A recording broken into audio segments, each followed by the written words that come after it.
Hoje eu queria fazer um negócio diferente, porque a ideia é a gente trabalhar essa lei 9784 de 99, a lei do processo, para mostrar para você a importância dela. Eu acho interessante, assim, é uma legislação que raramente a galera trabalha nos cursos em geral. Se não tiver no edital, o professor não vai falar para você, como se precisasse estar no edital. Essa matéria ela tem essa característica, por isso que eu quis trazer para vocês. É uma matéria que, cara, a galera deixa de lado, esquece a importância dela, mesmo não estando no edital, ela pode cair na sua prova.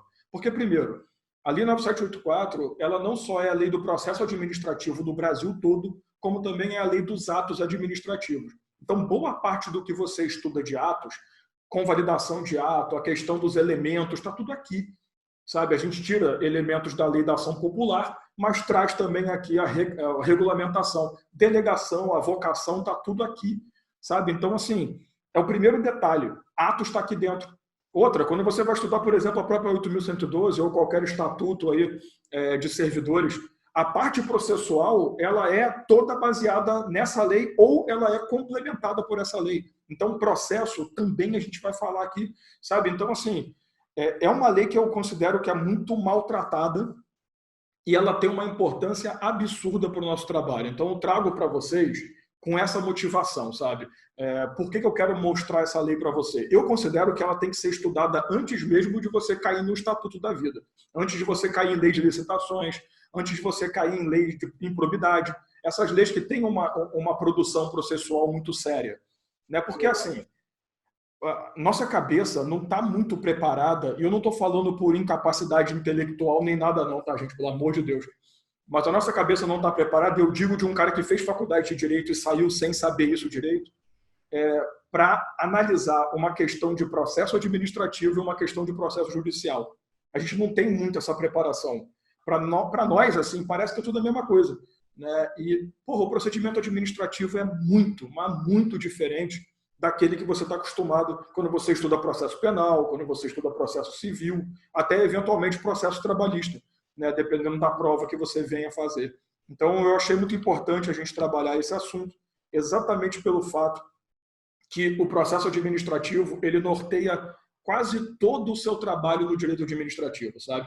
Você vai falar em atos, vai falar em serviços públicos, vai falar em licitação, estatuto, improbidade, de novo, que eu já falei, mas repito, tem que saber processo, tá? Então, eu já vou começar compartilhando aqui a minha tela, a nossa apresentação de hoje, para a gente começar a conversa direitinho e de forma funcional. Tá? Então, nossa aula 6 aí, ó, falaremos sobre a lei do processo administrativo.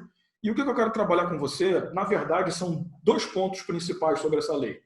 A primeira coisa é te mostrar essa abrangência de lei, como que ela tem que ser tratada e como que ela tem que ser devidamente reconhecida. Qual é o detalhe, assim?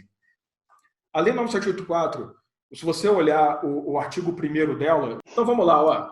Primeira coisa, falar sobre a questão de abrangência. Como eu te falei, tem um detalhe dessa lei que o pessoal costuma, exatamente por conta disso, deixar de lado a forma que você lida com a legislação. Olha só. Essa lei estabelece normas básicas sobre o processo administrativo, e muita gente, quando lê isso aqui, pensa que está falando de processo disciplinar apenas, mas não. Processo administrativo de uma forma geral, tá? Qualquer coisa que o Estado venha a fazer que tenha que seguir uma sequência lógica de atos e procedimentos, necessariamente é um processo administrativo. Então, assim, imagina você indo até a sua prefeitura para você solicitar uma licença para construir. Esse procedimento, até você conseguir a sua licença, e eventualmente, caso não seja concedido a você esse direito, esse procedimento todo, ele vai chegar a seguir um processo administrativo. Ele será um processo administrativo. Então, é importante você notar que, assim, não fique também preso à ideia de processo administrativo disciplinar apenas. Tudo aquilo que desencadeia uma ação por parte do Estado e que tem que seguir uma sequência lógica de processos, de procedimentos, aliás, é um processo administrativo. Tá? Só que aí ela fala assim, ó, no âmbito da administração federal, direta e indireta, visando especial, proteção de direitos e por aí vai. O parágrafo 1º falando que essa lei também é válida para o Poder Legislativo e Judiciário quando estiverem exercendo função administrativa. Aquela história básica, né? que judiciário e legislativo realizam como função atípica, né, a atuação administrativa. Então, eventualmente, o judiciário ali fazendo uma licitação, ele vai seguir essa lei. O legislativo punindo o servidor, ele vai seguir essa lei. Só que aí, o porquê que eu quis falar dessa lei hoje? Tá? Eu quero muito te convencer do motivo do que eu quis trabalhar hoje isso. Porque nós tivemos um agravo regimental dentro de outro agravo, isso aqui é Brasil. Se você parar para ver o nome dos recursos, tem recurso dentro do recurso, do recurso, do recurso. Por isso que tudo demora. Eu trouxe para você aqui um agravo regimental no agravo número tal aqui do Rio de Janeiro, que olha o entendimento que o STJ posicionou. A jurisprudência pacífica do STJ orienta-se no sentido de ser possível a aplicação subsidiária da Lei 9784 no âmbito estadual. Esse direcionamento para nós, ele se tornou extremamente importante, porque o que aconteceu? Simplesmente, o STJ veio e falou o seguinte: eu estou reconhecendo que a Lei 9784 é uma lei federal, ponto.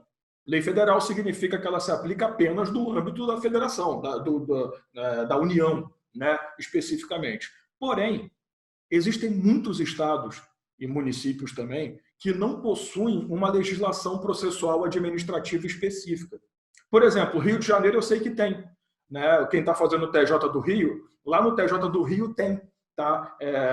Aliás, no TJ do Rio não, né? No Rio de Janeiro existe uma lei de processo. Mas mesmo assim, essa lei é aplicada. Por quê? Das duas, uma. Ou é um estado que não tem lei própria, aí aplica-se essa lei aqui na integralidade, ou, como é o caso do Rio de Janeiro, tendo lei, aplica-se aquilo que seja omisso, que a lei seja omissa no seu trabalho. E se você parar para analisar, as legislações elas foram se adaptando à lei federal, tá? Então, assim, não vai mudar muita coisa, não. Não vai atrapalhar muita coisa. Então, para te convencer, para você não pensar assim, putz, perdi meu tempo vindo para essa aula. Essa lei é importante porque ela serve como uma regra de procedimento para todos os entes federados. Então, aplica-se de forma direta na administração federal e subsidiária, é aquela história, subsidiária é quando ele vai ocupar a lacuna que a outra lei deixou.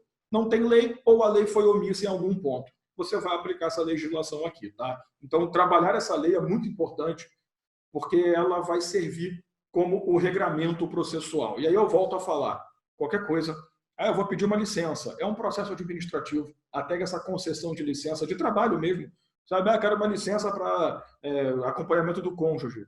É um processo administrativo. O concurso público é considerado um processo administrativo, tá? Desde a sua intenção de instauração até a realização da nomeação, do exercício, da posse, que seguem o concurso. É um processo administrativo, a licitação é um processo e por aí vai, tá? Então, assim, o que mais afeta a nossa ideia é conseguir separar. Então, eu queria trazer para você a lei, os princípios dela, para vocês enxergarem, e eu vou comparar com o processo normal, tá? Porque para você que estiver estudando o processo civil, penal, vai servir bastante. Para você que vai ainda começar essa vida, começar a entender procedimento judicial também.